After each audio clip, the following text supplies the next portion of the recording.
Okay, तो start करते हैं ना। तो ग्रेविटेशनल पोटेंशियल एनर्जी की थी हमने, gravitational potential energy. Gravitational potential energy, यदि कोई मास m हाइट h पर है तो इसकी पोटेंशियल एनर्जी से रेफरेंस मान लेंगे और इसकी जो पोटेंशियल एनर्जी हो जाएगी वो mgh हो जाएगी। लेकिन इस बात का ध्यान रखना कि रेफरेंस पर यानी h = 0 पर पोटेंशियल एनर्जी 0 होती है और ग्रेविटेशनल पोटेंशियल एनर्जी पॉजिटिव और नेगेटिव दोनों हो सकती है। पॉजिटिव तो होगी जब ये रेफरेंस से ऊपर जाएगी तो पॉजिटिव होगी, और यदि ये रेफरेंस से नीचे आ गई, मान लिया कोई बॉडी है और ये रेफरेंस है और ये h है, मास इसका कैपिटल M है, तो इसकी पोटेंशियल एनर्जी -mgh' भी हो सकती है। क्लियर है क्या बात? तो इस चीज का हम ध्यान में रखेंगे। कभी कभी ग्रेविटेशनल एनर्जी पॉजिटिव और नेगेटिव भी हो सकती है, जबकि जो स्प्रिंग की पोटेंशियल एनर्जी है, स्प्रिंग की पोटेंशियल एनर्जी वो होगी हाफ की x² and it is always positive. ये कैसी होगी? हमेशा पॉजिटिव ही होगी, है ना, ये नेगेटिव नहीं हो सकती। तो इस बात का हम ध्यान में रखेंगे। तो मैं आपको एक क्वेश्चन बताता हूं, है ना। For example, calculate gravitational potential energy in following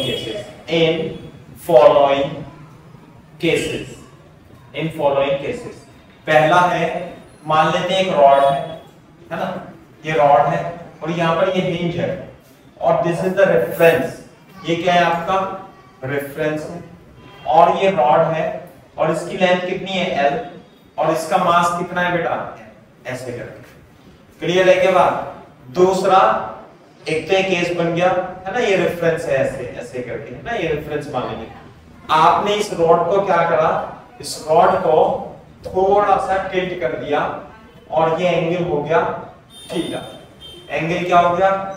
theta पर ये है। तो रेफरेंस तो यही है, लेंथ L की रॉड है और थीटा पर है, तो आपको इसका, है ना, ग्रेविटेशनल पोटेंशियल एनर्जी आपको इसकी फाइंड करनी है।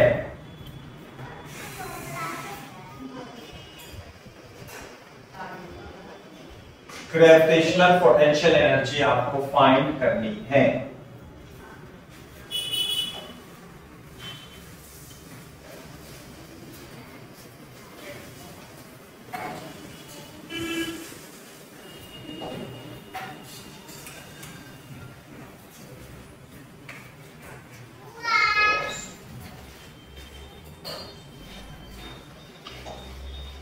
ठीक है क्या बात?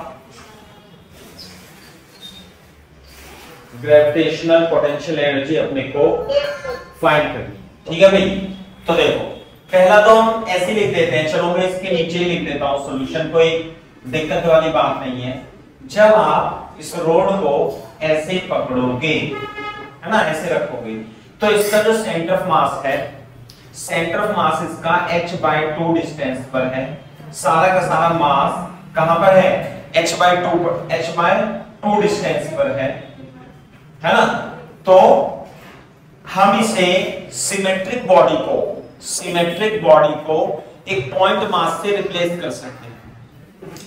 तो जब हम इस पॉइंट मास से रिप्लेस करेंगे तो सारा का सारा मास h/2 पर है, और यदि ये रेफरेंस है तो ये सारा मास कैपिटल M कितनी दूरी पर है भाई?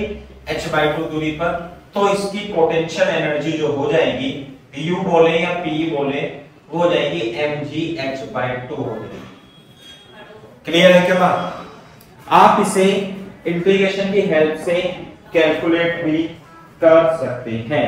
कैसे करेंगे वो मैं आपको बता देता हूं। देखो एक बात, जैसे मान लिया ये आपका रेफरेंस है ना, ये y डिस्टेंस पे, x डिस्टेंस पे dx विड्थ का एलिमेंट ले लिया और मास कितना है भाई ये dm। तो हमें तो केवल पॉइंट मास का पता है कि यहां पर अगर जो dm मास है और ये x डिस्टेंस पर है तो इसकी छोटी सी पोटेंशियल एनर्जी, छोटे से मास की पोटेंशियल एनर्जी कितनी होगी mgx होगी। क्लियर है के बाद ये है। और यूनिटरी मेथड से देखो लेंथ कितनी है इसकी l, तो l लेंथ का मास है m, 1 मीटर का होगा m अपॉन l, तो dx मीटर का मास कितना होगा भाई m upon l into dx, और यही क्या होगा dm, तो dm upon l into dx हम लिख सकते हैं। और dm की वैल्यू यहां पुट करेंगे है ना, dm की वैल्यू यहां पुट करेंगे तो du जो हो जाएगा m upon l into dx into g into x, mg upon l x dx, this is potential energy. तो कितना आएगा mgl integration x dx, x की वैल्यू कहां से कहां तक 0 से लेके n तक हमें कैलकुलेट करना है और ये हो जाएगा l square by 2, this is mgl by. ये डायरेक्ट भी आप लिख सकते हो, हम डायरेक्ट भी लिखेंगे इसे है ना, h की जगह चलो l लिख लो, यहाँ पे कोई दिक्कत वाली बात नहीं है ना, l बाय। तो हम सिमेट्रिक बॉडी को एक पॉइंट मास से रिप्लेस करके कैलकुलेशन कर सकते हैं।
क्लियर है क्या बात?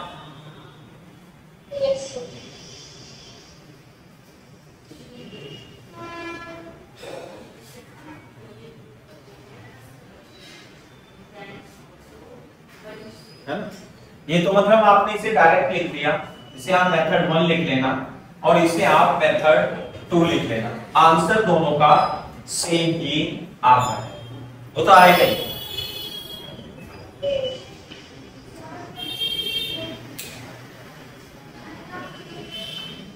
है ना।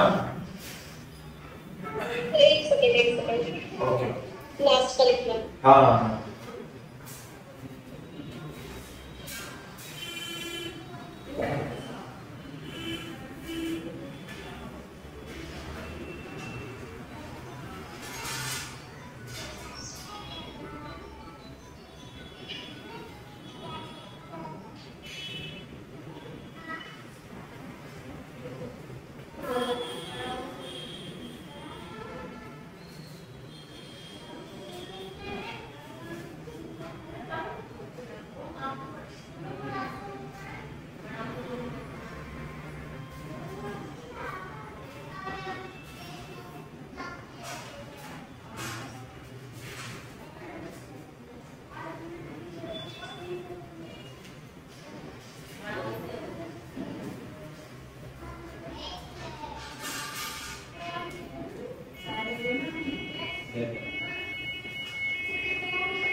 ओके, तो आप इसमें मतलब एक पॉइंट लिख लो, हम बार बार इतना लंबा नहीं करेंगे। जब हमें आसानी से ही आंसर आ रहा है तो हम इंटीग्रेशन क्यों करेंगे, है ना। लेकिन हाँ, यहाँ नहीं करेंगे तो बाद में तो जरूरत पड़ेगी हमें इस मेथड की, है ना, ये बात है। तो वहां पे एक पॉइंट लिख सकते हो, for symmetric body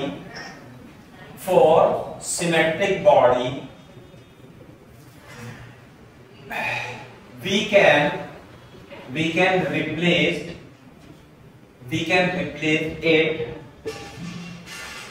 by a point mass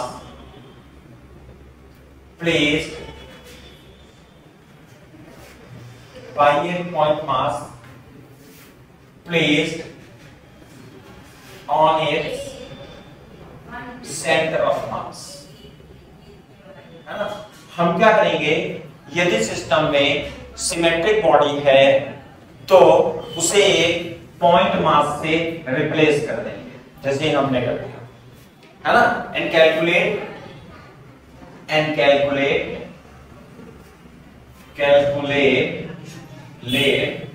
potential energy. तो इसी कॉन्सेप्ट को हम ध्यान में रखते हुए आगे वाला क्वेश्चन भी कर सकते हैं,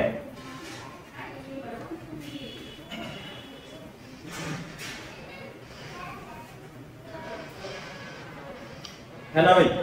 हम क्या करेंगे, आगे वाला क्वेश्चन भी हम सॉल्व कर लेंगे, ऐसे ही हम कॉन्सेप्ट लगाएंगे। फॉर एग्जांपल, यदि मैं सेकंड वाला पार्ट लूं, इसे सेकंड मान लूं और इसकी मेरे को ग्रेविटेशनल पोटेंशियल एनर्जी फाइंड करनी है ना। ऐसे यू, तो आप मेरे को ये हाइट निकाल के दिखा दो बस, तो आंसर आ जाएगा अपना। क्योंकि इसे हम सारी की सारी रॉड को कैपिटल एम से, कितना आएगा,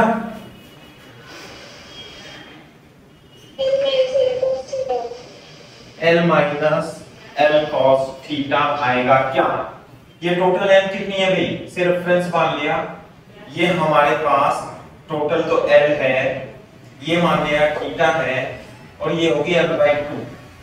तो ये वाली जो डिस्टेंस होगी ये L/2 cos थीटा होगी, और जो h आएगा वो आएगा L minus L/2 cos theta.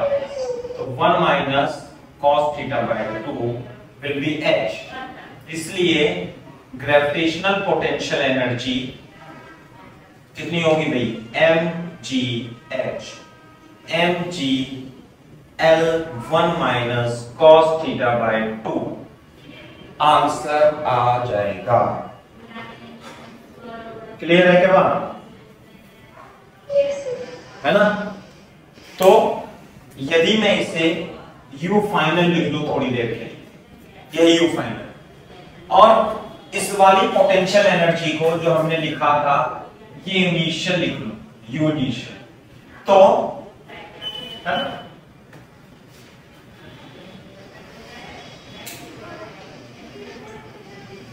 Clear है क्या बात। प्रारंभिक स्थिति में तो u इनिशियल इतनी थी, अब हमने उसे थीटा थोड़ा इंक्लाइन बना दिया तो पोटेंशियल एनर्जी इतनी है, सही है। तो क्वेश्चन है अब ये, हाँ क्वेश्चन है, कॉपी कर लेना तो बता देना।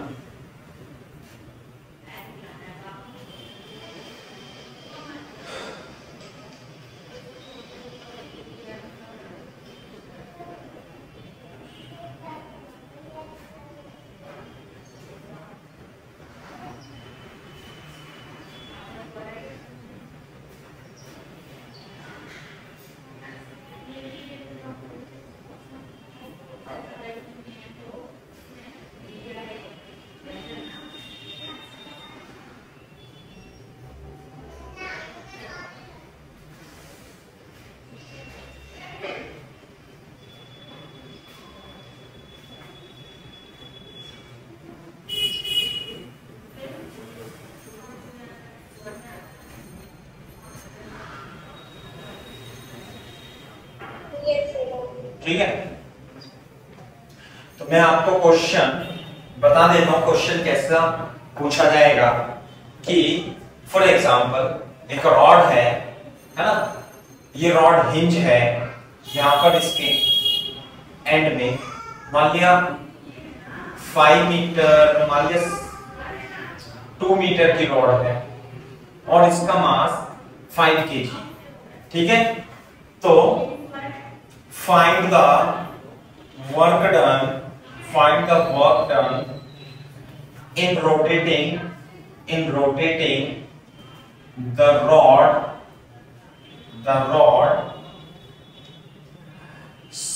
in rotating the rod as shown in figure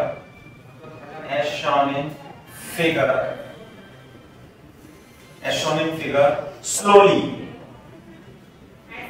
so that it makes angle 53 with vertical.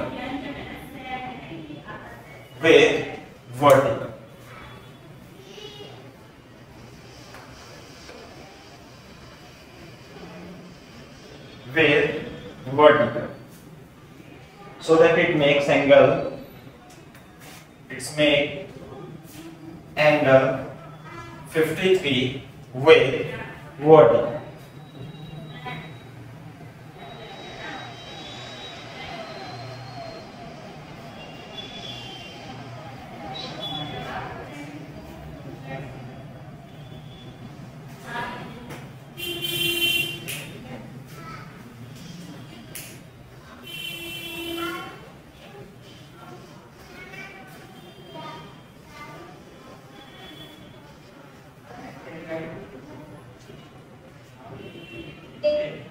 ठीक है बेटा।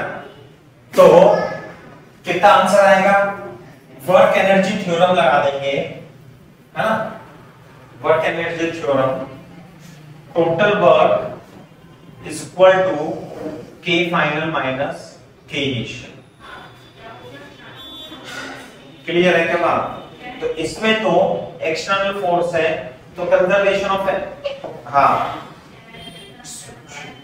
कैसे करेंगे, टोटल वर्क स्लोली मूव कर रहे हैं तो काइनेटिक एनर्जी में कोई चेंज नहीं होगा, ये तो आ जाएगा 0। टोटल वर्क कौन कौन करेगा, work done by gravity plus work done by external agent, ऐसे भी लिख सकते हैं, है ना। और this is the work done by external agent is equal to minus work done by gravity। और देखो यहाँ है ना, तो या तो वर्क डन बाय ग्रेविटी देख लो, आसानी से निकल जाएगा आपका, या पोटेंशियल एनर्जी। ऐसे भी एक मिनट सुनो, जैसे मान लिया हम work done by external plus work done by conservative force करते हैं, सुनो ध्यान से, है ना। तो मान लिया ये 0 है, चेंज इन काइनेटिक एनर्जी 0 है, तो एक्सटर्नल वर्क जो आएगा वो minus work done by conservative force आएगा, है ना। और minus work done by conservative force जो होता है वो डेल्टा यू के बराबर होता है, इस बात का ध्यान रखना। तो U final minus U initial, तो it is U final minus U initial. तो आप क्या करोगे, तो जो एक्सटर्नल वर्क होगा it will be equal to u final minus u initial. This is also the correct equation. देखो वर्क एनर्जी थ्योरम और कंजर्वेशन ऑफ एनर्जी सब एक ही मेथड से निकलती हैं, है ना, एक दूसरे से लिंक है। तो u final minus u initial, u final था 1 minus cos theta by 2, u initial था mgl बाय। क्लियर है क्या बात? Yes. तो mgl कॉमन ले लेंगे, mgl बाय 2 कॉमन लेके 2 minus cos theta minus 1 mgl by 2 1 minus cos theta, है ना। m की जगह 5 10 2/2 1 माइनस cos 53 ना, cos 53 3/5, 1 minus 3/5, 2/5, 100/5 is equal to 20 joule is the correct answer.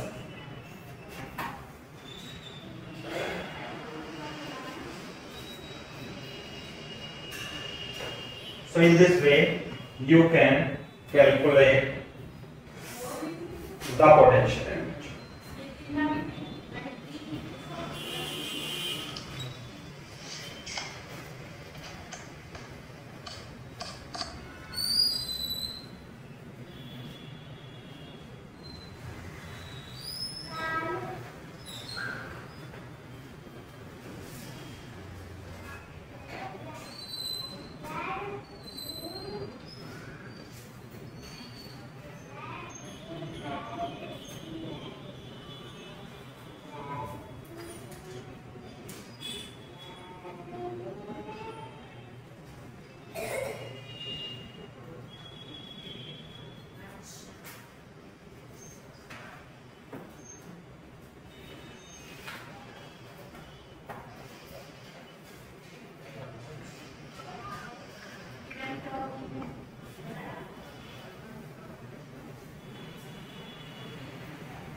हाँ बेटा हो गया।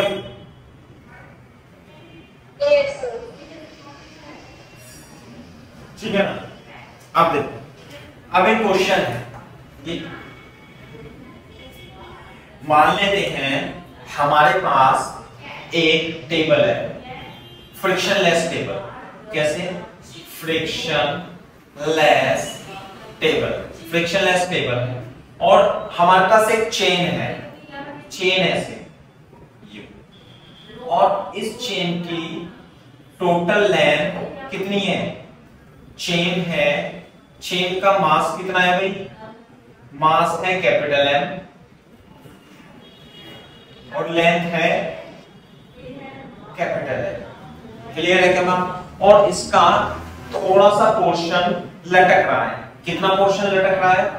स्मॉल एल, स्मॉल एल इसका पोर्शन लटक रहा है। ठीक है, और हम इसे मान लेंगे रेफरेंस, रेफरेंस है ना।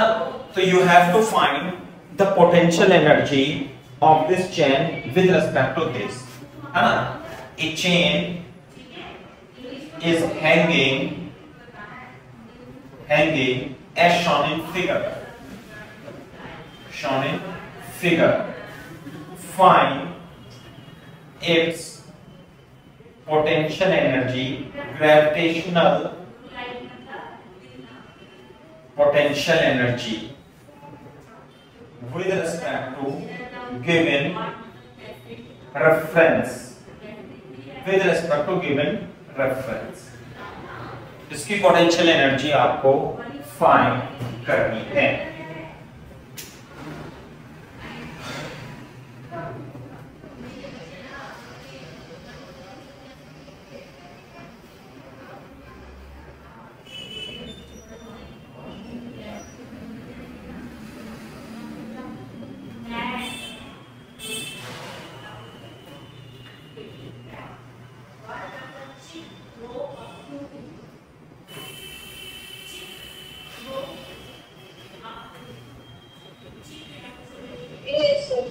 ठीक है भाई, ये है।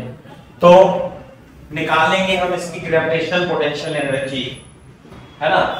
कैसे निकालेंगे देखो, मान लेते हैं ये सिमेट्रिक पॉइंट ऑफ मास है, तो इसका कुछ मास तो m डैश यहां पे होगा और इसे हम दो पोर्शन में कन्वर्ट कर लेते हैं।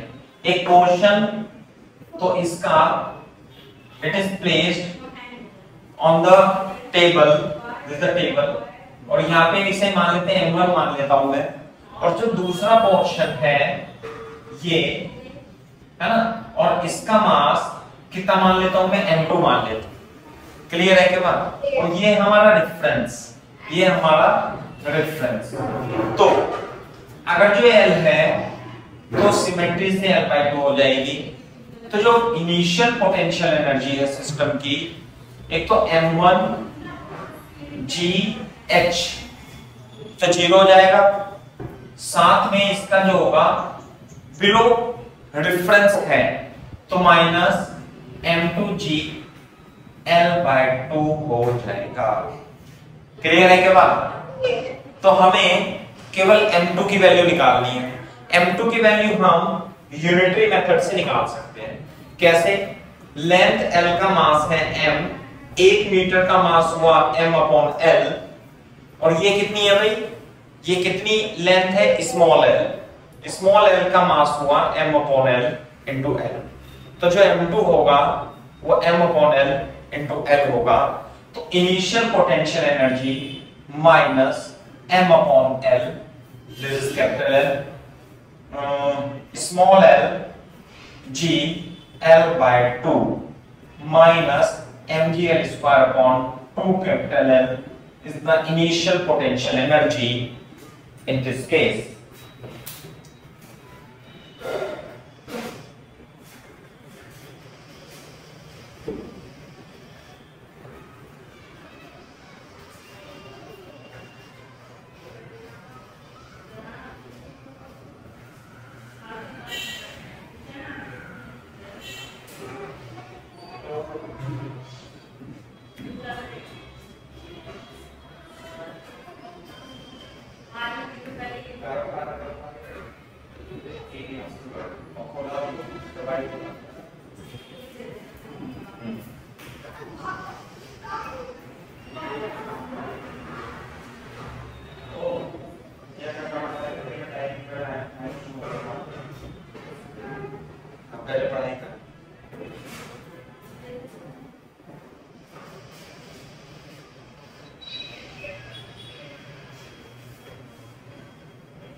कुछ नहीं होगा, सब पूरा ये लग जाएगा, ये मेरा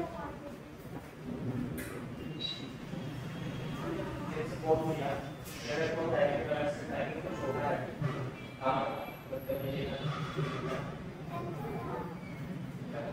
छोटे का नाम होगा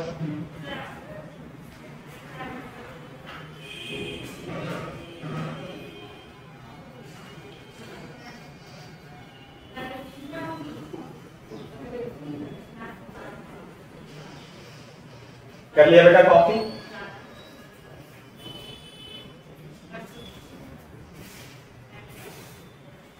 यस सर। ठीक है, अच्छा, तो ये तो हमने पोटेंशियल एनर्जी निकाल ली। अब यहाँ पे कोई भी फ्रिक्शन नहीं है, तो ये बताओ जब आप कोई भी फ्रिक्शन नहीं है तो क्या होगा? ये चेन है, ये चेन नीचे चली जाएगी, है ना? हाँ, ये चेन नीचे चली जाएगी और नीचे जाकर के कुछ इस तरीके से बन जाएगी। देखो एग्जांपल लिखा हूं, है ना, if chain is released, if chain is released in above position from rest, find the speed, find its speed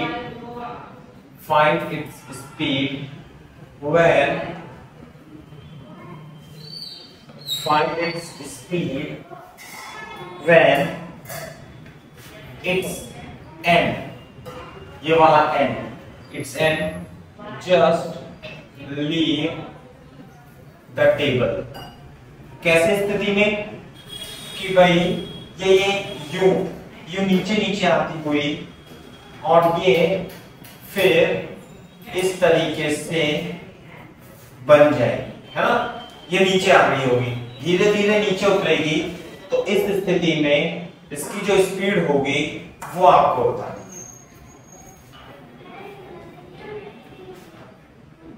सही है।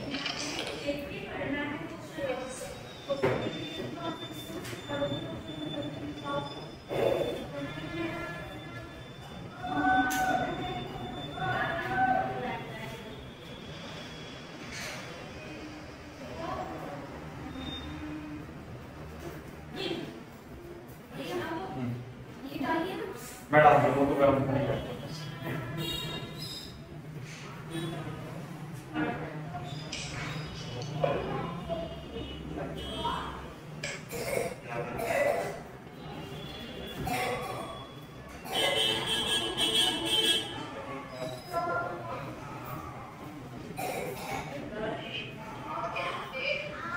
Yes, sir.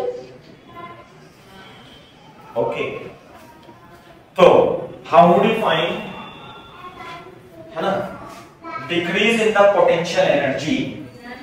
पोटेंशियल एनर्जी इस केस में कितनी होगी निकाल सकते हो क्या? हाँ निकाल सकते हैं। कैसे? पोटेंशियल एनर्जी जो डिक्रीज होगी अभी फाइनल, ये तो होगी कैपिटल एल बाय, ये तो इनिशियल पोटेंशियल एनर्जी थी, अब ये फाइनल डायग्राम बनाए हमारा, तो यू फाइनल लिख सकते हैं माइनस mgl बाय, है ना, सिंपल लिख सकते हैं। तो there is no external force present in the system, only gravity force, है ना, is there, no friction, no resistive force. तो ki plus ui is equal to kf plus uf, है ना। Apply conservation of energy. Initial kinetic energy 0 थी, यहां पर kinetic energy कितनी है भाई? 0। और इनिशियल पोटेंशियल एनर्जी mgl²/2l थी। Final kinetic energy half mv² हो जाएगी और माइनस mgl, एल नहीं, अरे ये कैपिटल एल आएगा, ये कैपिटल एल mgl/2 होगी। ये है, ध्यान से देखो, इसका जो भी पॉइंट होगा उसमें हर एक पॉइंट की वेलोसिटी v ही होगी। हर एक पॉइंट की वेलोसिटी कितनी होगी भाई? v होगी, है ना। हर एक पॉइंट इसमें v वेलोसिटी से मूव कर रहा होगा। क्लियर है क्या बात? Yes, sir. तो इसलिए हमने इसकी वेलोसिटी हाफ mv² ली। अब इससे v की वैल्यू निकाल लेंगे। m तो कट जाएगा और you can calculate the value of v। निकालो बेटा आंसर।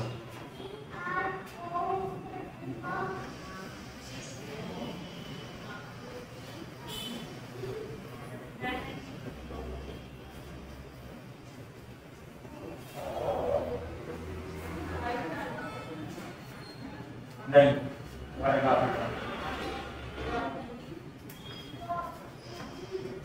ये इधर आ जाएगा gl/2 minus gl²/2l is equal to v²/2। अच्छा, तो 2 से तो 2 कट ही जाएगा, तो gl minus gl²/l is equal to v², तो v is equal to root g, है ना, बाई l² माइनस l²। ये है बिल्कुल सही बात।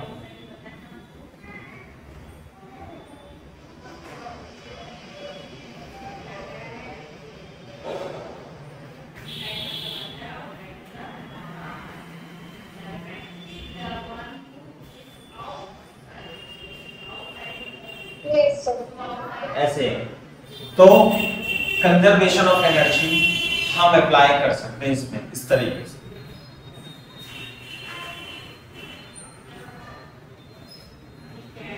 सर जैसे सिंपल कंजर्वेटिव फोर्स लग रहा होता है तो हम ये कंजर्वेशन ऑफ एनर्जी का फार्मूला यूज कर लेते हैं। हाँ, अगर तो कंजर्वेटिव फोर्स लगेंगे तो भी एप्लीकेबल रहेगा। हाँ बिल्कुल सही बात है। पोटेंशियल एनर्जी दो कंजर्वेटिव फोर्स होंगे तब भी लगेगा। वो भी करेंगे स्प्रिंग प्लस ग्रेविटेशनल एनर्जी, जिसमें स्प्रिंग और ग्रेविटेशनल दोनों हो। बिल्कुल सही बात है ना। ये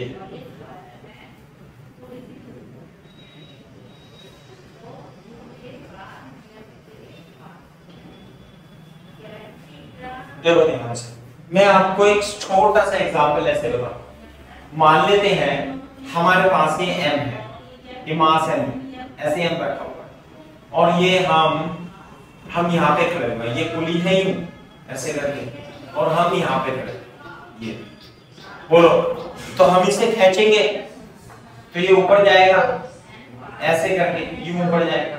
मान लीजिए इसकी हाइट h है, क्लियर है क्या बात? हाइट इसकी h। सो फाइंड, ऐसे लिखेंगे, एग्जांपल लिख लो, ऐसे लिख लो, find work done by person, है ना, ये पर्सन है। फाइंड वर्क डन बाय पर्सन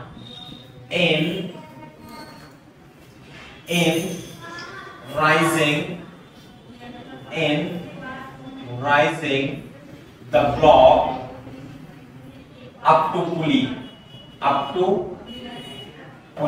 बता सकते हो कितना आंसर आएगा?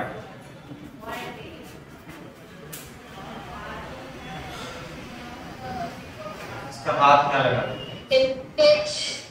mgh, बिल्कुल सही बात है। कैसे? जो हम, जैसे ये पेन है, ये है, इसे हम ऊपर ले जाएंगे, है ना, तो इसकी पोटेंशियल एनर्जी बढ़ जाएगी। Work done by S is the increase in the potential energy, है ना। Work done by external force is equal to UF minus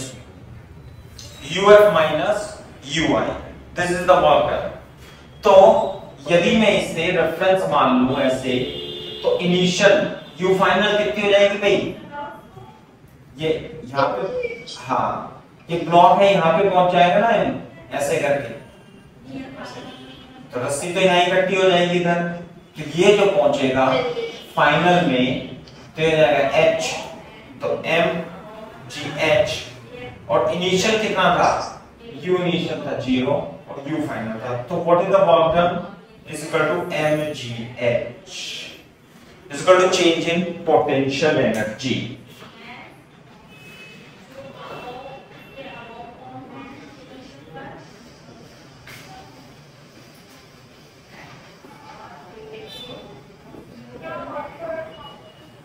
लेकिन ये मैंने तो वैसे ही बता दिया, क्वेश्चन थोड़ा सा डिफरेंट टाइप से होगा, कॉपी कर लो इसे।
ठीक है भाई।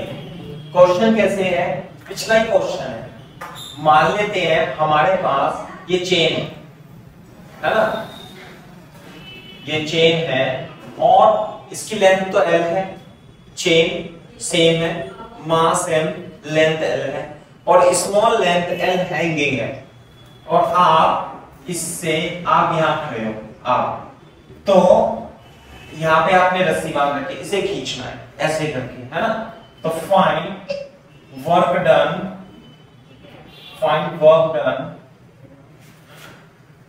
टू, खींचने को क्या बोलेंगे, to pull on the hanging rock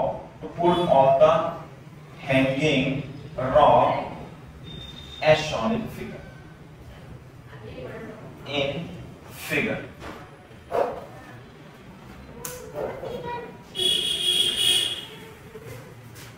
ये है क्वेश्चन।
हाँ भाई कर लिया बेटा।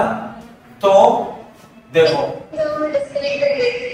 अरे अच्छा, तो जब ये ऊपर चला जाएगा तो स्थिति ऐसी हो जाएगी, है ना, ऐसे करके u।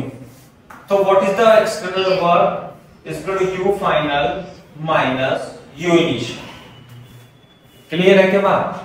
u फाइनल माइनस, तो फाइनल में देखो इनिशियल में ये मास तो यहाँ पे था ही सही और ये मास था यहाँ पे और इसे रेफरेंस मान लेना आप, ठीक है।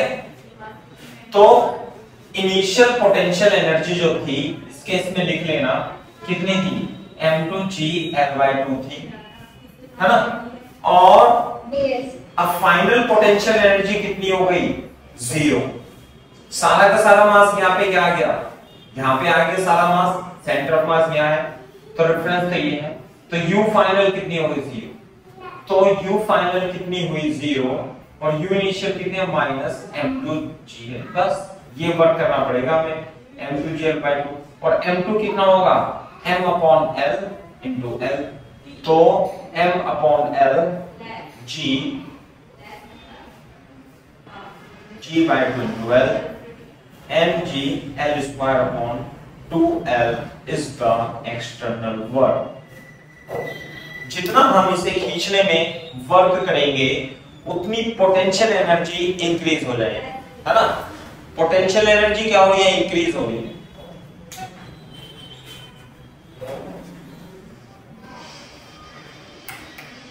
Potential energy is increased.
तो ये है, तो ऐसे करना है अपने को।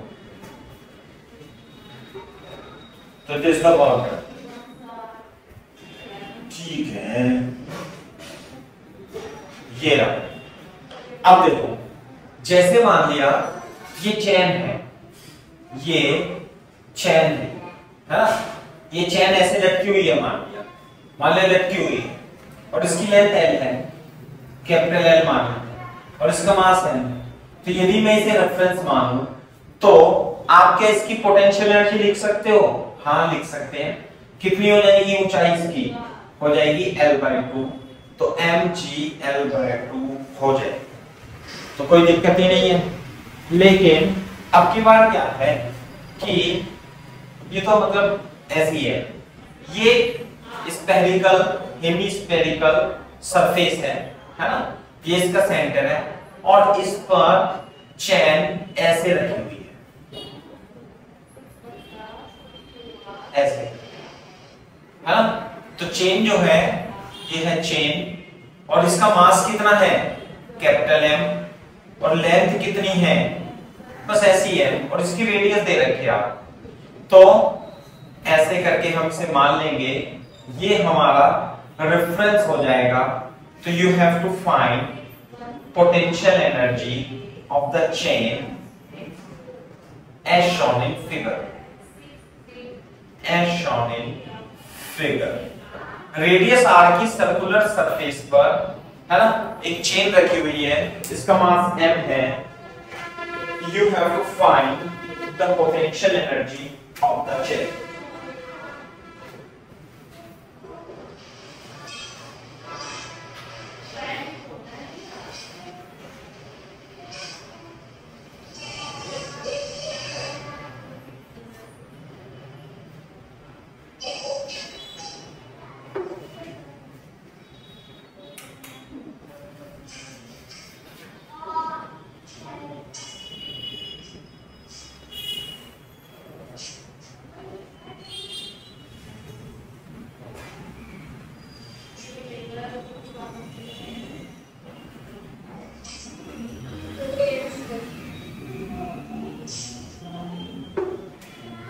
सही है भाई, तो ये है, तो हमें इसकी पोटेंशियल एनर्जी निकालना है ना। तो कैसे निकालेंगे देखिए,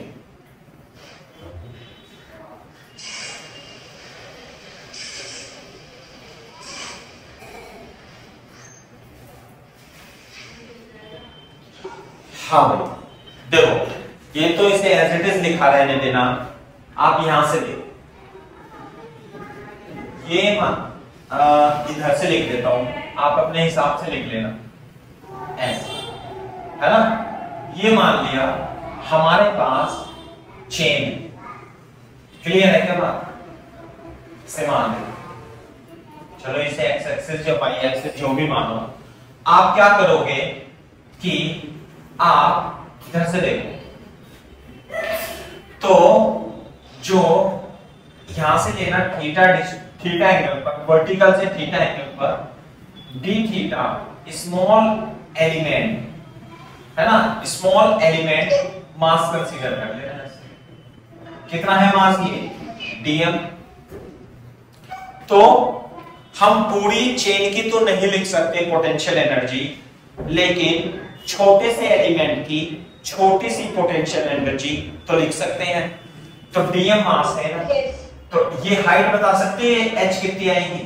हाइट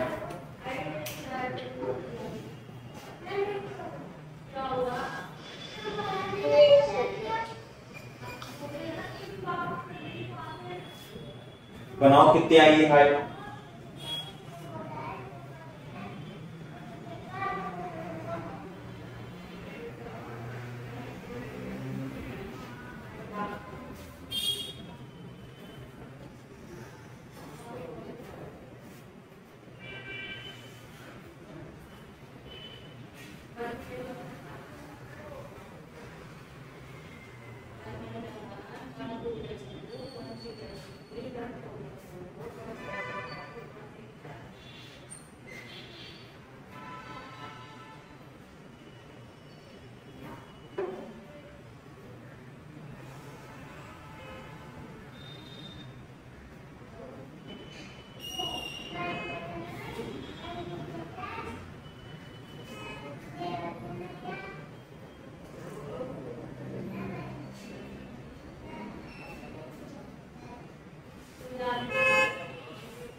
हाँ भाई देखो इधर, ये मान लिया ये छोटा सा ये डीएम मास है और ये एंगल है थीटा, तो ये हाइट बता नहीं सकते आप कितनी आएगी, ये थीटा है और ये होगा रेडियस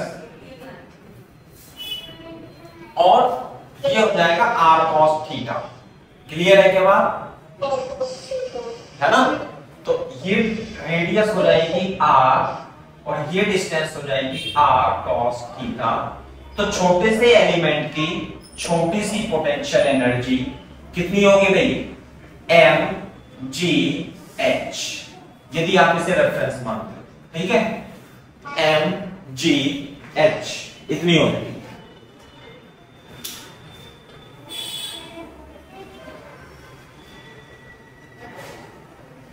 क्लियर है क्या बात? तो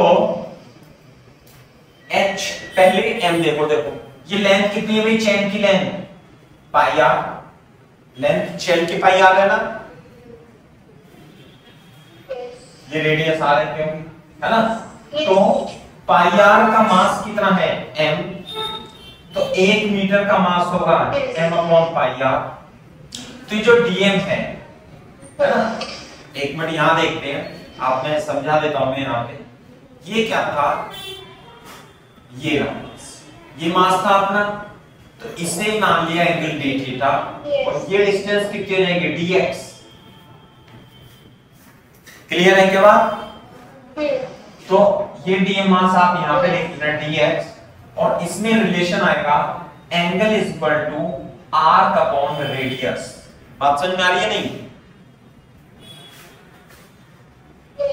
तो पूरी लेंथ कितनी है पाई आर का मास है m, तो 1 मीटर का मास इतना होगा, तो dx मीटर का मास कितना होगा m upon pi R into dx, और यही क्या है dm है m upon pi into dx, और dx की वैल्यू कितनी आएगी भाई, m upon pi R into r into d theta. तो this is m upon pi into d theta is the dm। Clear है क्या बात?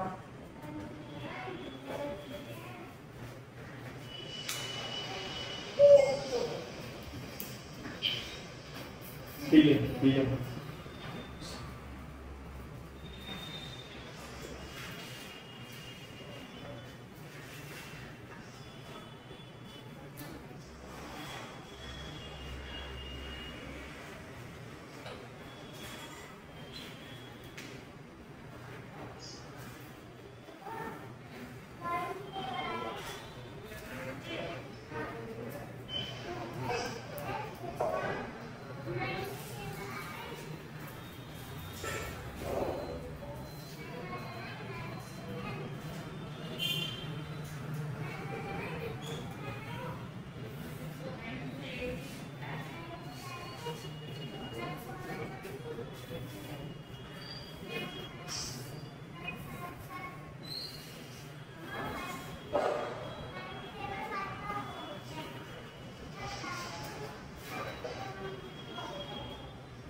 ठीक है ना? तो देखो, तो डीएम मास कितनी हाइट पे रखा हुआ है, h हाइट पे रखा हुआ है, तो ये हो गई पोटेंशियल एनर्जी। तो du डीएम की जगह हम लिख लेंगे m upon pi into D theta g, और h की जगह हम क्या लिखेंगे भाई, h की जगह लिखेंगे हम r cos थीटा, है ना? तो mgr upon pi cos theta into D theta du हो जाएगा। कॉपी करेंगे।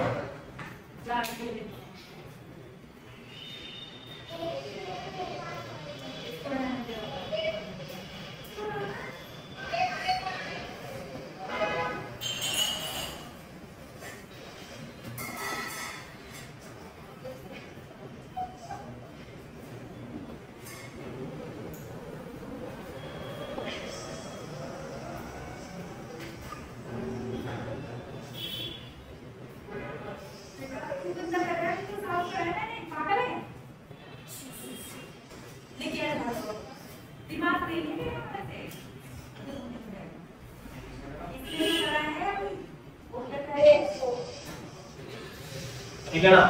अब हम क्या करेंगे, पूरी पोटेंशियल एनर्जी के लिए हम इंटीग्रेशन कर देंगे mgr upon pi into cos theta d theta. तो mgr upon pi cos theta d theta.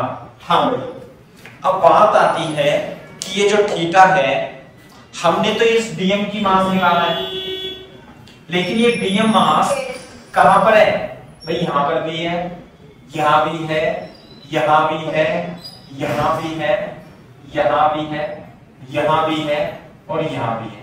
तो जो थीटा की वैल्यू है, लिमिट कहां से, थीटा की लिमिट 0 से 180 डिग्री नहीं, ध्यान से देखो, है ना, ये है, ये ऐसे, ये तो थीटा था, तो मास कहां पे, यहां पे, यहां पे, यहां पे, यहां पे। तो यहां पे थीटा कितना है 0, और हमें ले जाना है यहां पर 0 से 90 डिग्री, तो ये हो गया। तो लेकिन ये वाला पोर्शन तो कवर नहीं हुआ, तो हम क्या करेंगे, थीटा को यहां से लाएंगे, यहां से लाएंगे, यहां पे थीटा 0 है, यहां पर थीटा 90 है, तो यहां से स्टार्ट करना है ना हमें तो यहां से स्टार्ट करना है, फिर यूं चलना है। तो थीटा 0 90 और यहां से स्टार्ट करेंगे तो माइनस π/2 है ना। तो लिमिट होगी माइनस π/2 से π/2, ये लिमिट ध्यान रखने वाली। बेटा 0 से 180 मानोगे तो इसका मतलब ये है थीटा तो यहाँ पे 0 है और ये बढ़ रहा है, बढ़ रहा है, बढ़ रहा है, बढ़ रहा है, बढ़ रहा है, बस यहीं तक है ना, तो यहाँ पे तो है ही नहीं, है ना भाई। थीटा जहां से आपने अज्यूम किया हुआ है, हाँ, तो ही तो मानते 180। तो मैं बता दूंगा 180 कैसे लेंगे, वो भी मैं बताऊंगा, है ना, क्योंकि फिजिक्स में इंटीग्रेशन में लिमिट रखना बहुत ही इंपॉर्टेंट है और ये चीजें तो बार बार आएंगी, सही है। तो cos थीटा का इंटीग्रेशन sin थीटा माइनस π/2 से π/2,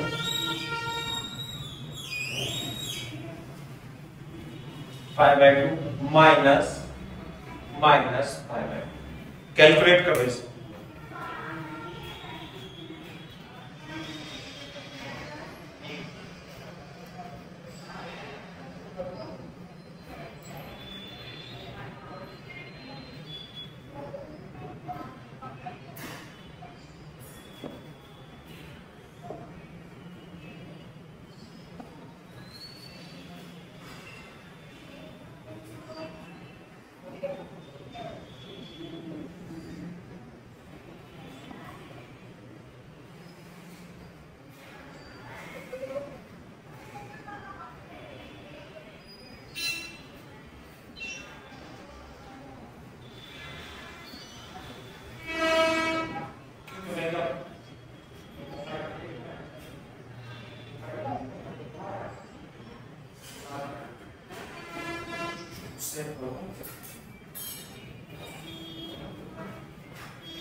नहीं हो गई।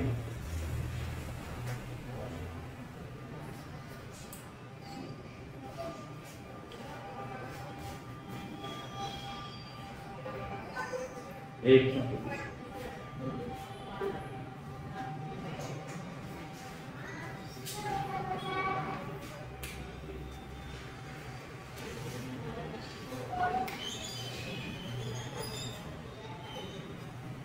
हाँ भाई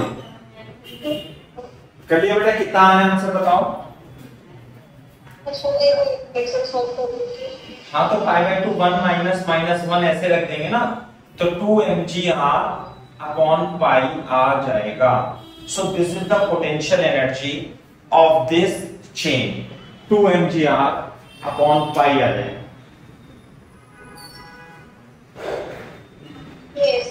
सही है क्या बात? तो ये है। अब देखो जैसे तुम थीटा की बात कर रहे थे, वो मैं ऐसे आपको थोड़ा सा बता देता हूं जिससे कि आपको कंफ्यूजन ना हो, है ना, क्योंकि कई सारे अलग अलग टीचर या अलग अलग बच्चे अलग अलग तरीके से भी कर सकते हैं, दोनों ही सही है ना। कभी तो देखो ऐसे मेथड 2 लिख लो, थोड़ा सा मैं बता देता हूं। जैसे ये रॉड थी, ये चेन थी, तो आप क्या करोगे, आप जो एलिमेंटल मास लोगे वो यहां से ले लेना, थीटा डिस्टेंस पे डी थीटा, ये हो जाएगा सेम डीएम मास। क्लियर है क्या बात?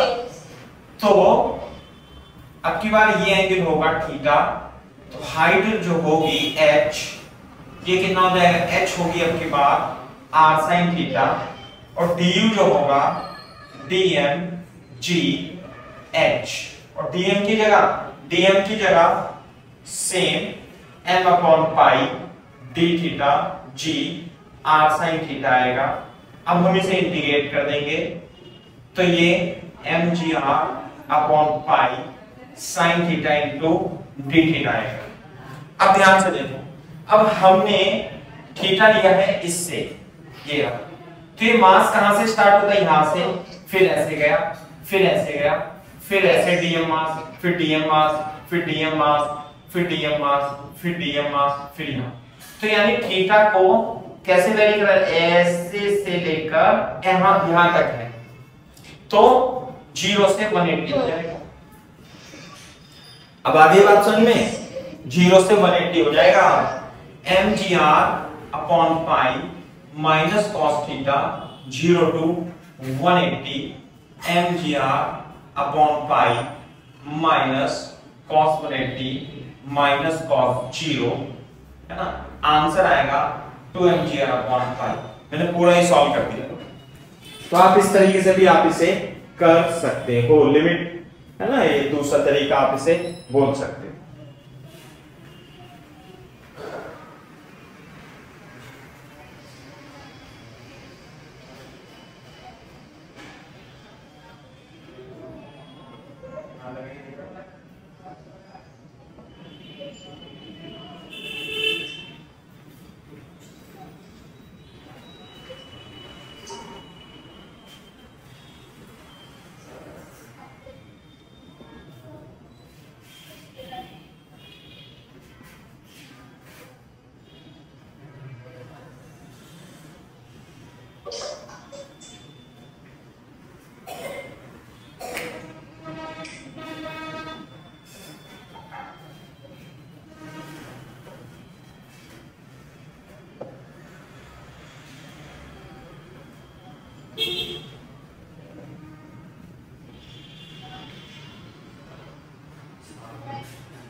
ठीक है बेटा, तो ये है, तो आप इसे इस तरीके से भी कर सकते हैं। दोनों ही मेथड आपको आनी चाहिए इंटीग्रेशन के, है ना। कभी कभी यहां से, कभी कभी ऐसे करके आपसे वो पूछ सकता है ना। दोनों ही तरीके से आपको आने चाहिए।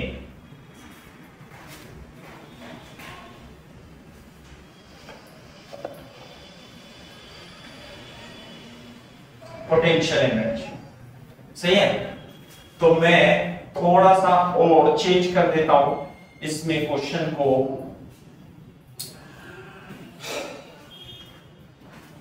कहां गया भाई, देखो मान लेते हैं हमारे पास एक ये हेमी स्फेरिकल सरफेस है ऐसे, है ना, और इसकी रेडियस कितनी है r है, और यहां पर एक खूंटी लगी हुई है और इससे एक चेन जिसकी लेंथ कितनी है l है ये लगी हुई। तो पहला क्वेश्चन है ना, चेन कितनी है, चेन की लेंथ कितनी है भाई, लेंथ है, चलो कैपिटल L मान लेते हैं, कैपिटल L मान लेते हैं, आई बात समझ में? Yes sir. हाँ, कैपिटल L मान लेते हैं, लेंथ L, मास कितना है m। तो पहला क्वेश्चन तो ये है, find its gravitational potential energy, और रेफरेंस हमने इसे माना। क्लियर है क्या? तो पहला क्वेश्चन सॉल्व करते हैं।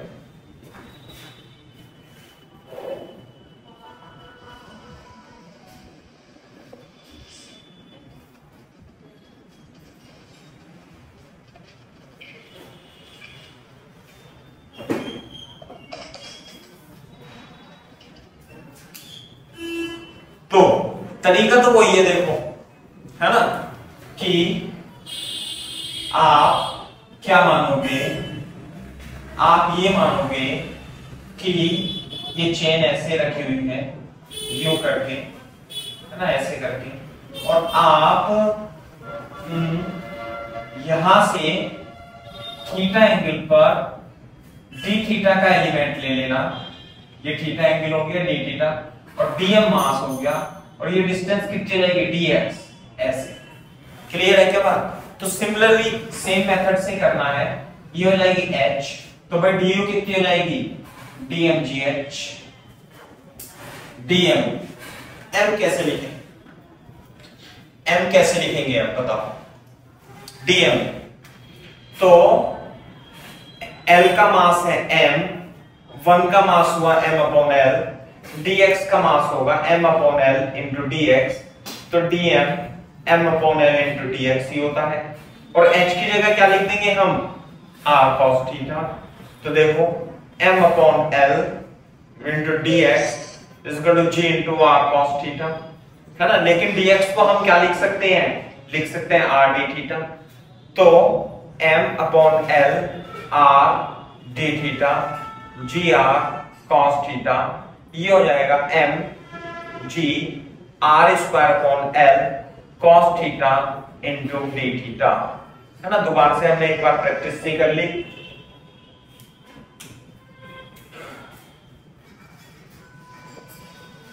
अब की बार थीटा की वैल्यू को आपको ध्यान में रखना पड़ेगा कि लिमिट कहां से कहां तक वेरी कराएं, वो नहीं पता हमें। आपकी बात, हमें जो गिवन है क्वेश्चन में वो L और M गिवन है बस, और radius of the circular curve इस तरह। तो कुछ ऐसे हो जाएगा कि 2 पाई r के लिए पाई r के लिए ये पूरा मतलब 180 डिग्री में पाई r की लेंथ थी, तो l की लेंथ निकाल सकते हैं यूनिट। हाँ, नहीं आप समझे नहीं बात। पिछली बार क्वेश्चन में इसकी लेंथ नहीं दी थी, मतलब पाई आर की लेंथ, है ना। अब जब आप इसे इंटीग्रेट करोगे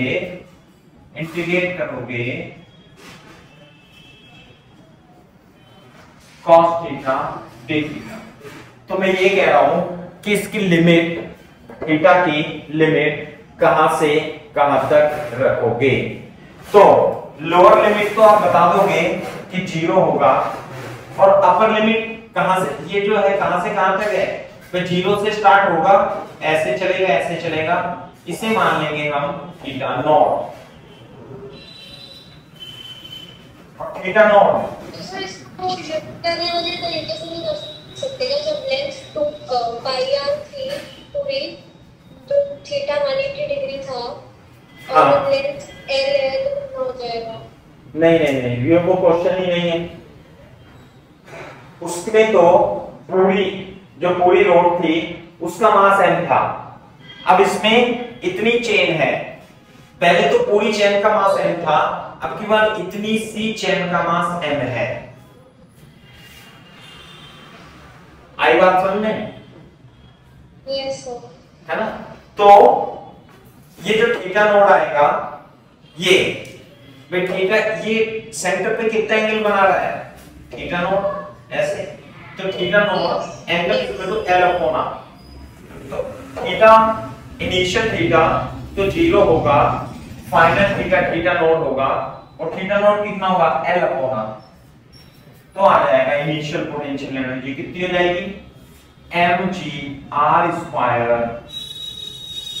अपॉन L sin थीटा 0 से थीटा नॉट, है ना? तो इनिशियल पोटेंशियल एनर्जी कितनी आ जाएगी इसकी? mg/r² upon L sin theta naught is the answer, where theta naught is L upon R, है ना? यहां भी लिख सकते हो आप इसे,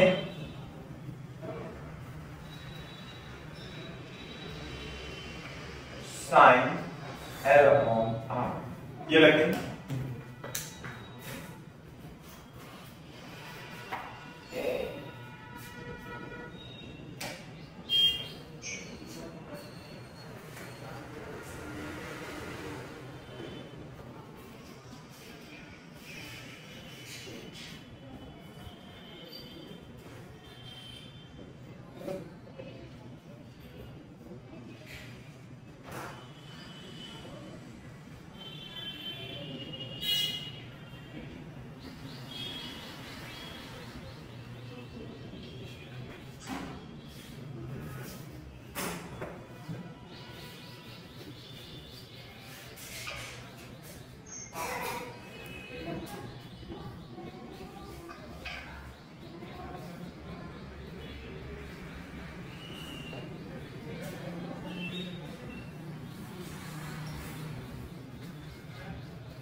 ये लिखें,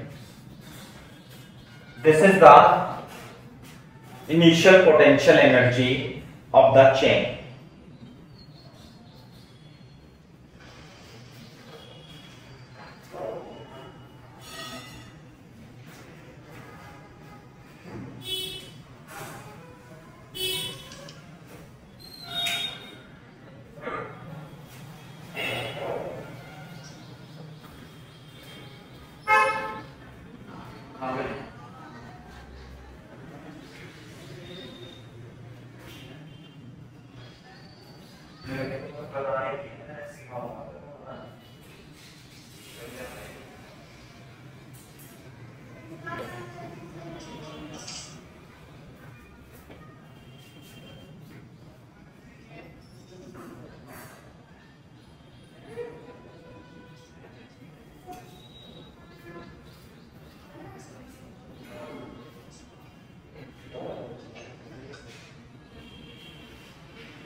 हो गया क्या बेटा?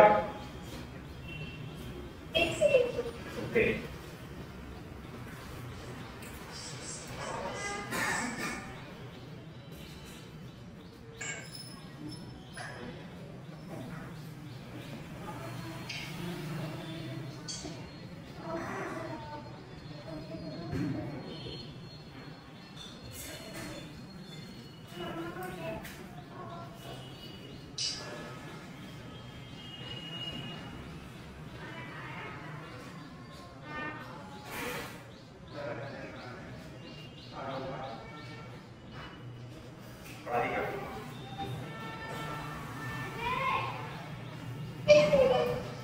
Okay okay.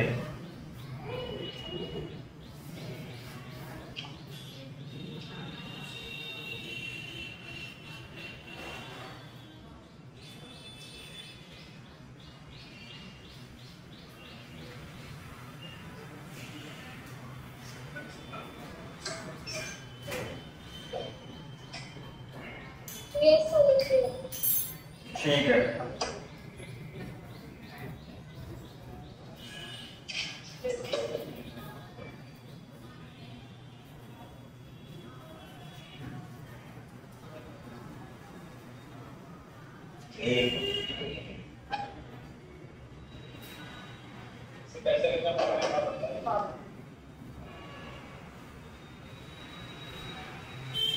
हाँ भाई, तो ये तो एक क्वेश्चन हो गया छोटा सा, है ना। अब हम क्या करते हैं, अब हम ये जो खूंटी थी यहां से इसे छोड़ देंगे। मान लिया ये फ्रिक्शनलेस है, ये क्या है, फ्रिक्शनलेस है, ये सरफेस क्या है, फ्रिक्शनलेस है। जब आप इसे यहां से छोड़ दोगे तो चेन का क्या होगा बताओ।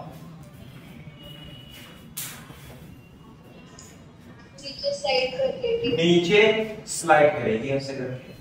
तो जब ये नीचे स्लाइड करेगी यूं करके, है ना, तो आपको इसकी स्पीड बतानी है when this chain moves by angle alpha, है ना। मैं क्वेश्चन लिख देता हूं, हाँ क्वेश्चन लिख देता हूं।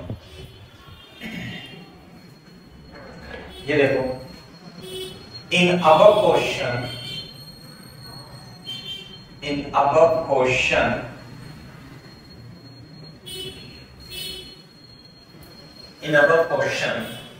if chain is released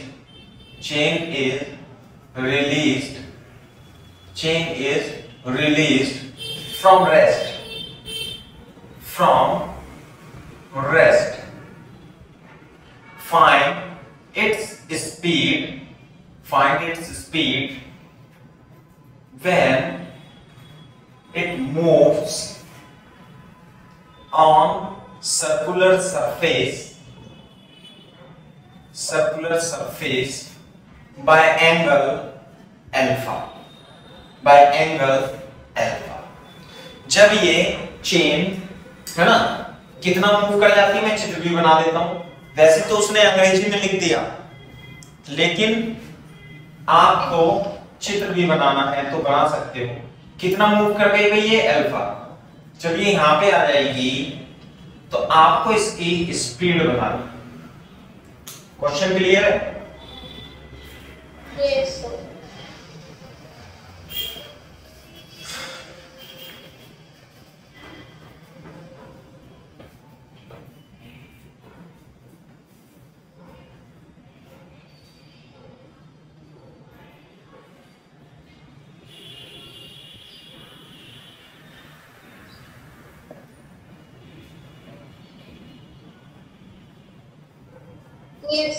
ठीक है, ऐसे करके। तो अब देखो, तो कैसे निकालेंगे साइन, आप बताना जरा।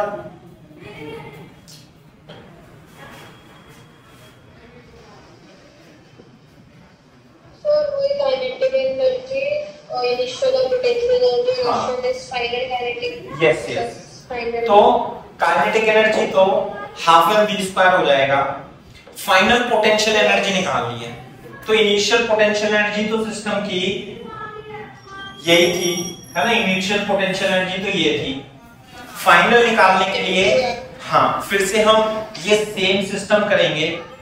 तो ओके हाँ, तो फाइनल पोटेंशियल एनर्जी du लिख लेता हूं मैं। ये du जो होगा mgr² upon l cos theta into d theta होगा।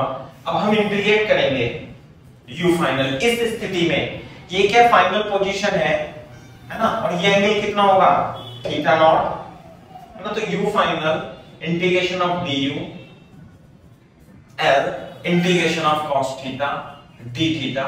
अब मेरे को आप इसमें लिमिट बता दो कि मैं लिमिट क्या क्या रखूं।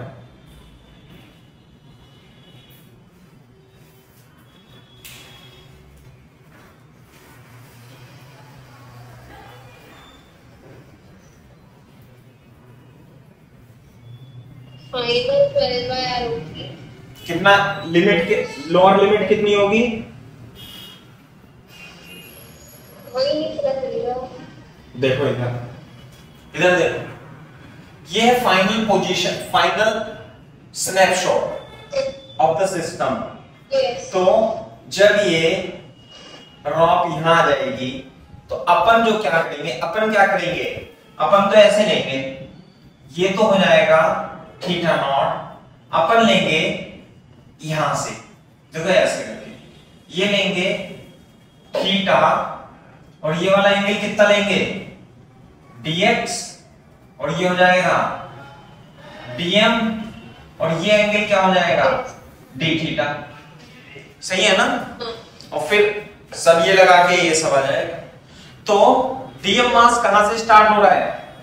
dm मास यहां से स्टार्ट होगा, ये होगा dm मास, ये होगा dm मास, ये होगा dm मास, और यहां जाएगा। यानी थीटा की वैल्यू कहां से स्टार्ट होगी? अल्फा से, और कहां तक जाएगी? Alpha plus theta not. Okay. समझ में आई बात? तो lower limit alpha, upper limit alpha plus theta not.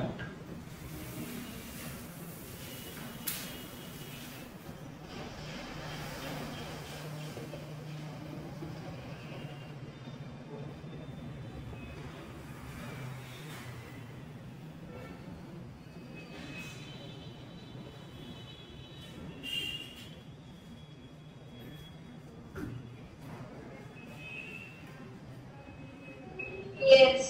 ठीक है, ये बात है। Yes.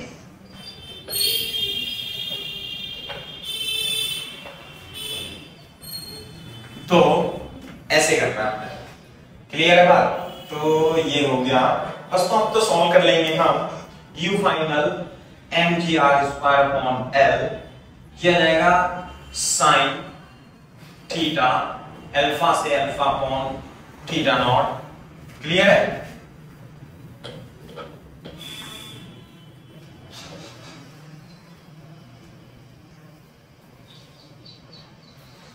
है ना भाई? और देखो u फाइनल कितना होगा? mgr²/2, है ना, sign alpha plus theta naught minus sine alpha. Clear है क्या बात? तो ये हो जाएगा u फाइनल। तो what is, now apply conservation of mechanical energy, conservation of mechanical energy. What is conservation of mechanical energy? Ki plus ui, kf plus uf। हाँ भाई, तो इनिशियल काइनेटिक एनर्जी जब वहां पे थी तो ये तो थी 0, और पोटेंशियल एनर्जी थी mgr²/l into sin theta not, है ना। काइनेटिक एनर्जी हो जाएगी हाफ mv², और फाइनल पोटेंशियल एनर्जी तो ये हो जाएगी, ये, है ना। तो मैं लिख देता हूं, थोड़ा सा सिंप्लीफाई करके लिखते हैं। ui minus uf is equal to kf, तो kf कितना लिखेंगे? हाफ m v स्क्वायर, और ui था आपका mgr²/l, है ना, साइन थीटा नॉट माइनस और sine alpha plus theta naught plus sine alpha. देखना जरा, ये आ जाएगा आंसर। लिख दिया, तो m से m कट जाएगा, v equal to root over कितना आएगा? 2gr²/l, this is l sine theta naught plus sine alpha minus theta naught plus alpha. This is the correct answer.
Sir.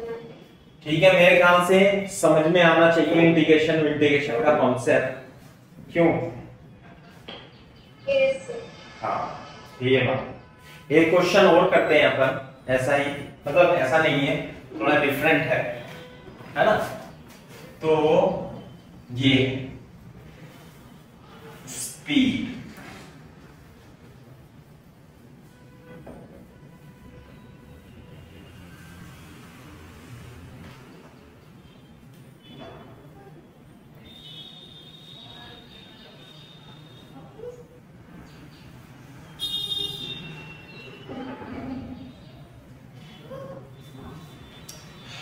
देखो थोड़ा टाइम, इस टाइप का question हम पहले थोड़ा सा कर भी चुके हैं, है ना?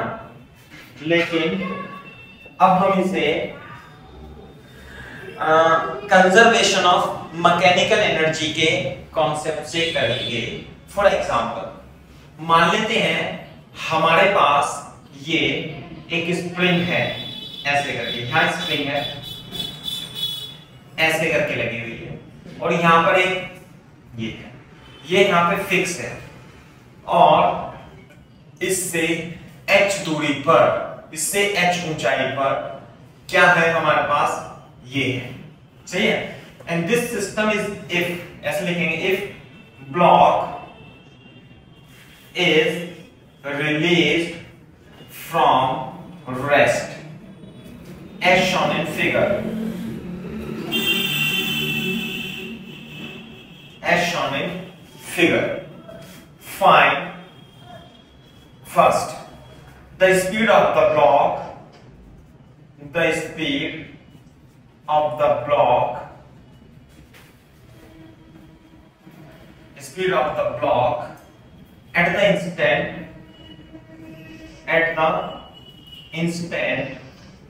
when compression in the spring is x। आपको इसकी स्पीड निकालनी है जब कंप्रेशन स्प्रिंग का कितना है, x है। सेकंड निकालना है maximum compression in the spring, maximum compression in the spring। C part, दूसरा पार्ट compression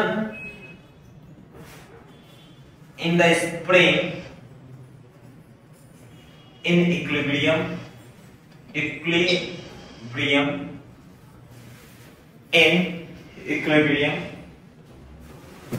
है ना। फोर्थ पार्ट है acceleration of the block in both situation,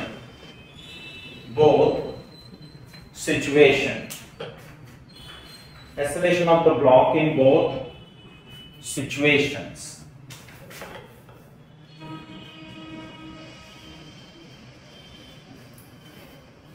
ये है क्वेश्चन।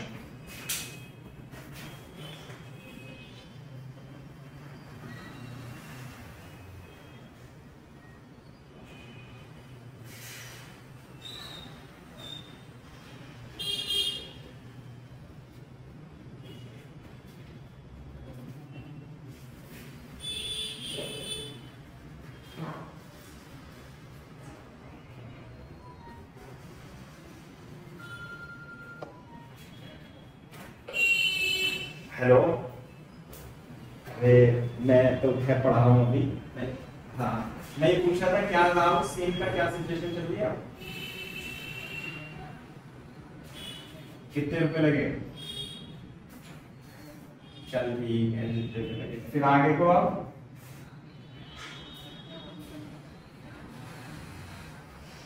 हाँ मांग लो ना, मंथली कितने मंथली मांग रहा था?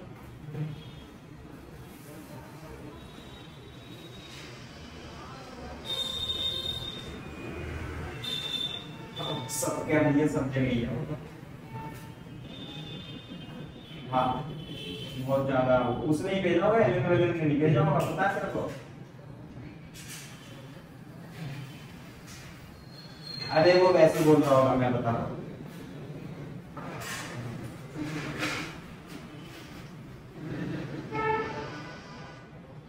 हाँ बस ये हाँ यही चाहिए। तो यही तो है, ये सब जगह सिचुएशन होगी, जब हमारा भी पड़ेगा ना तो हमें भी यहाँ फेस करना पड़ेगा ये रखना।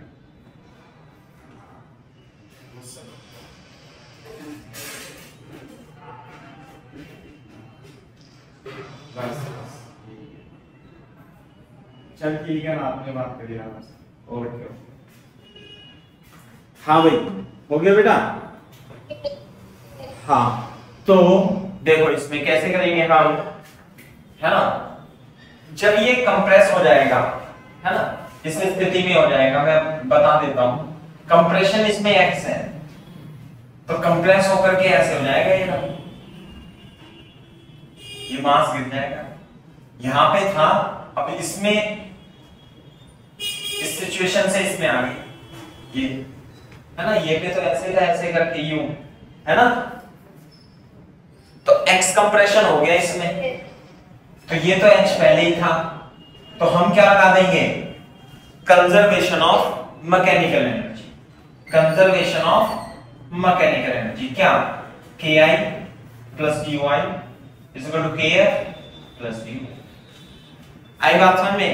तो इसे रेफरेंस मान लेना, इसे रेफरेंस मान लेना।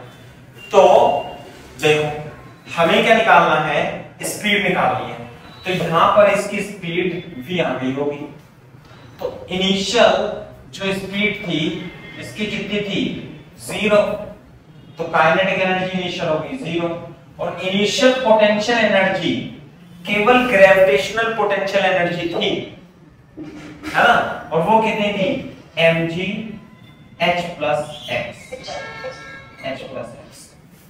Kinetic final energy half M V square. अब फाइनल पोटेंशियल एनर्जी बताओ,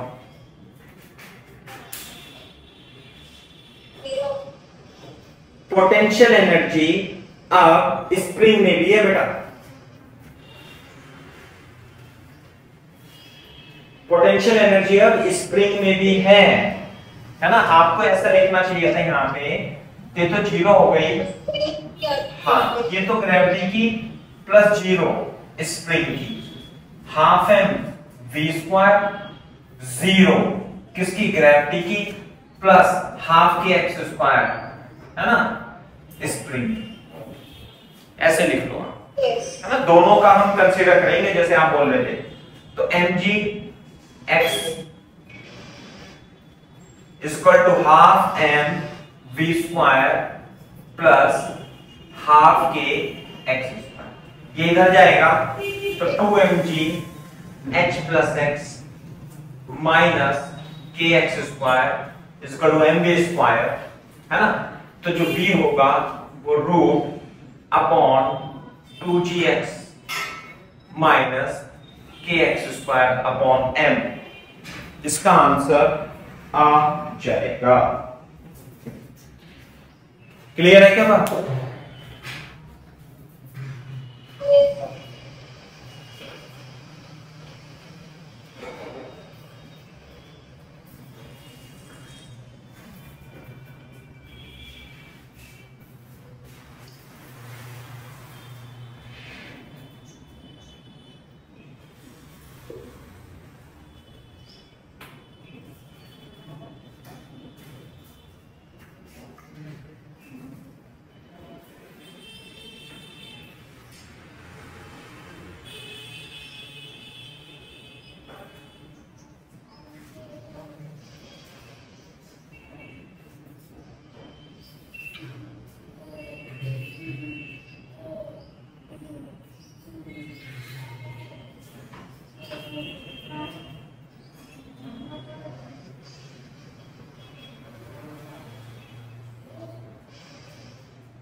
Yes, sir. सही है बात? Yes. ये अच्छा, दूसरे में maximum compression in the spring. जब मैक्सिमम कंप्रेशन होगा तो वेलोसिटी कितनी हो जाएगी भाई? 0 है ना? तो मैं लिख लेता हूं सेकेंड में, हाँ सेकेंड पार्ट लिख लो। ये तो फर्स्ट पार्ट हो गया इसका। Second part, for maximum compression, maximum compression velocity is equal to 0, है ना? तो x क्या हो जाएगा? And x become x naught, x become x naught, तो 0 is equal to root over 2g x plus x naught minus k x naught square upon n, है ना?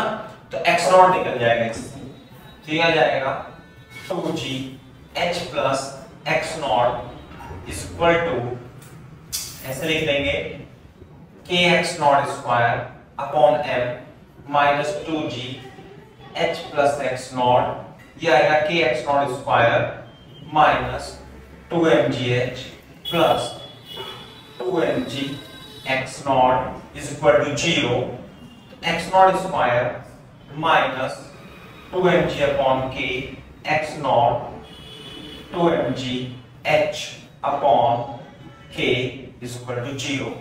So you can find the maximum compression in this case.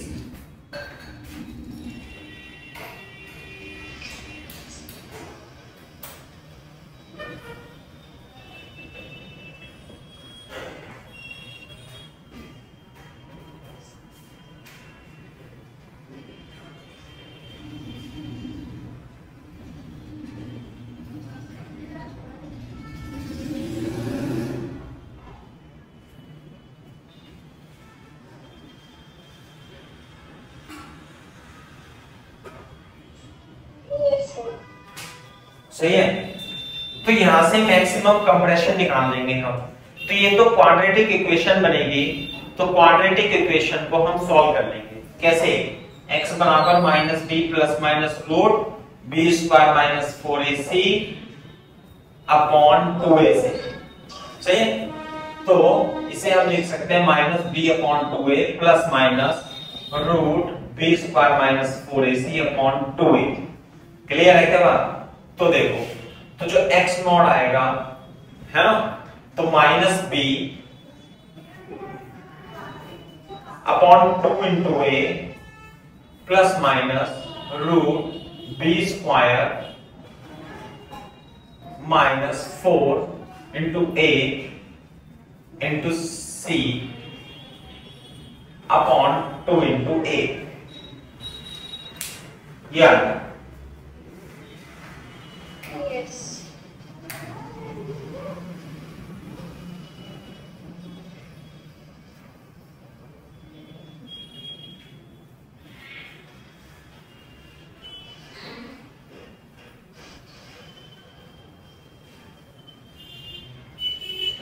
है ना? तो जो x not होगा वो कितना होगा? mg upon k plus minus 4 common आ जाएगा इसमें से, तो 2 root over m square g square upon k square minus minus plus 2mgh upon k divided by 2 है। तो x not is always greater than 0, ये ऐसे लिखेंगे मैक्सिमम कंप्रेशन इज पॉजिटिव। तो नेगेटिव वाला रूट लीव कर दे। आई बात समझ में? तो मैक्सिमम कंप्रेशन कितना आएगा भाई? Maximum compression x not is equal to mg upon k plus root over m square g square upon k square plus 2mgh upon k। Maximum compression आपका आ जाएगा।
बेटा जो कंप्रेशन होगा, जैसे जब ये कोई कंप्रेस होगा ये, तो ये नेगेटिव थोड़ी ना होगा, तो पॉजिटिव क्वांटिटी होगी, नेगेटिव वाला रूट छोड़ देंगे। और सर ये इलॉन्गेशन दोबारा बोलना बेटा, रिपीटेड। इलॉन्गेशन होगा फिर, तो वो भी पॉजिटिव ही होगा। हाँ ओके, तो इलॉन्गेशन भी पॉजिटिव, नेगेटिव वाला छोड़ दो आप। यस सही है ना। लास्ट पार्ट क्या था इसमें, एक्सेलरेशन। हमें इसमें एक्सेलरेशन भी निकालना है। नहीं नहीं नहीं,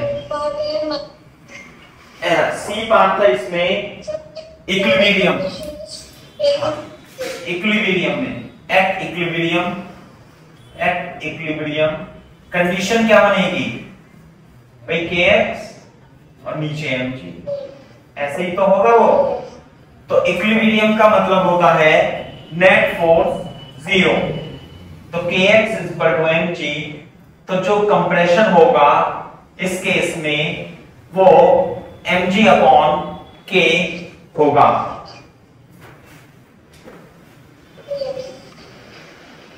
this is the answer of third part.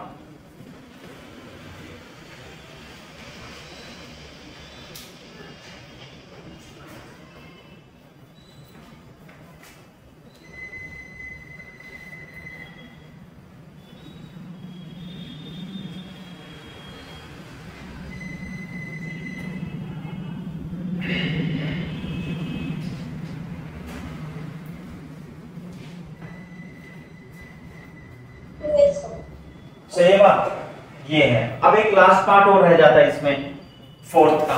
कौन सा, you have to find acceleration. है ना। तो देखो इधर ध्यान से, एक्सेलरेशन निकालना है। फर्स्ट पार्ट क्या था, व्हेन कंप्रेशन इज x, तो यानी कि ऐसे था पहले तो है ना, यू करके था। जब इसमें कंप्रेशन x हो गया होगा, मान लेते वहां से नहीं आ गया, तो कंप्रेशन कितना है इसमें x, तो इसका एक्सेलरेशन कैसे बताएंगे, एक तो kx ऊपर की ओर लगेगा, एक लगेगा mg नीचे की ओर।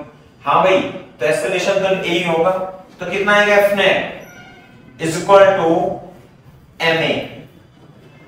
तो f net कितना है mg minus kx।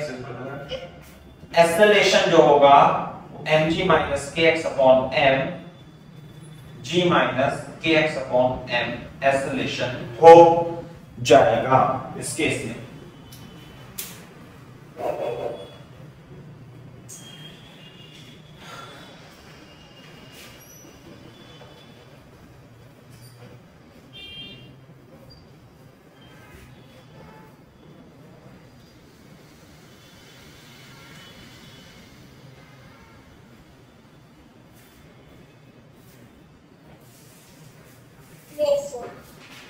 Second part में मैक्सिमम कंप्रेशन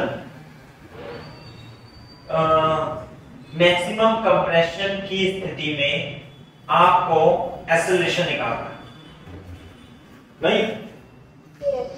तो सेकेंड मैक्सिमम कंप्रेशन इतना था, तो ये और नीचे पहुंच जाएगा,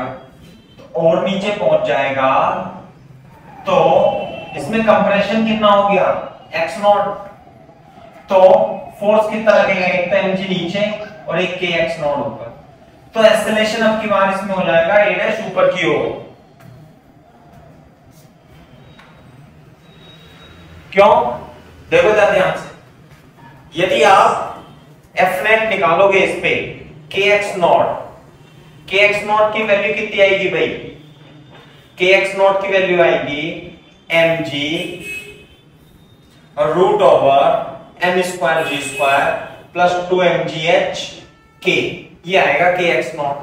तो f net कितना आ गया भाई ब्लॉक पर, f net आ जाएगा K X naught minus M G. क्लियर है क्या बात? K X naught minus M G. और इसे ही किसके इक्वल लिख लेंगे? ए के इक्वल। तो M A equal to K X not, हाँ भाई के एक्स नॉट की value M G plus root over M square G square plus 2 M G H into K minus M G. से M G cut गया, acceleration आएगा,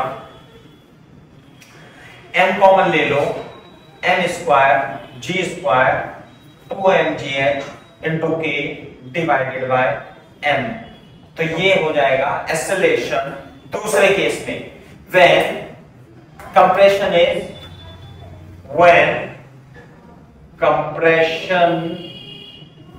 is x not, maximum compression की स्थिति में। तो बेटा a dash कितना आएगा इसमें? रूट ओवर जी स्क्वायर प्लस 2gh के अपॉन m।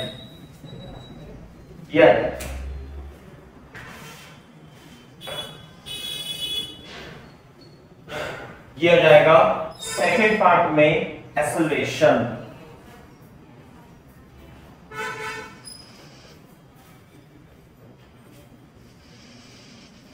सेकेंड पार्ट में एक्सेलरेशन हो जाएगा।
ठीक है भाई,